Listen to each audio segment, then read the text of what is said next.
Good evening. Workers at the Hoover plant in Merthyr say they're now certain to lose their jobs to factories abroad.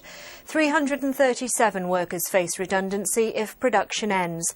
Only around 100 staff would remain. Today they marched through the streets in a show of solidarity amid calls for better redundancy packages and more help from the Assembly government. Hoover says no final decision has been made. Here's our chief reporter, Penny Roberts. Streaming out of the factory after the shift ended. This was intended as a march to save jobs. It was more a show of solidarity in the face of seemingly impossible odds. A better deal for the workforce here, and that's the main object. But like I said, we worked here 30-odd years at one time. 5 of my family were working here. I think we're up against a brick wall with this particular company.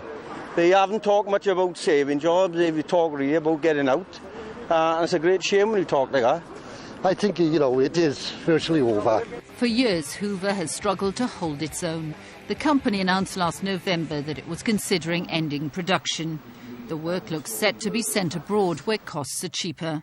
It says it's made no final decision, but redundancy packages are on the table.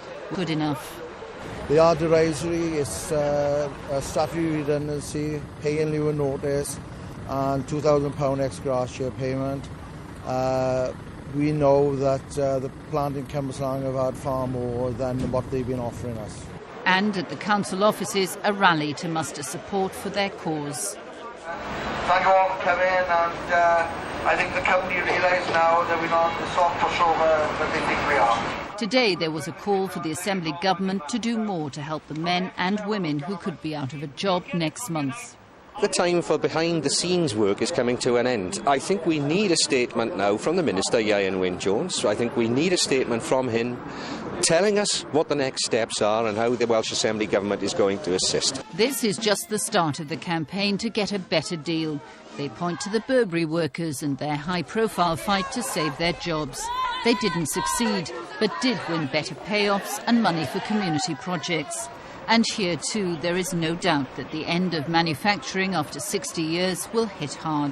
The feeder companies, the smaller companies that feed into the bigger factories with components, etc., they are also going to be affected. So it's not just the 337 at Hoover, it's probably going to go into over 1,000, I would have thought.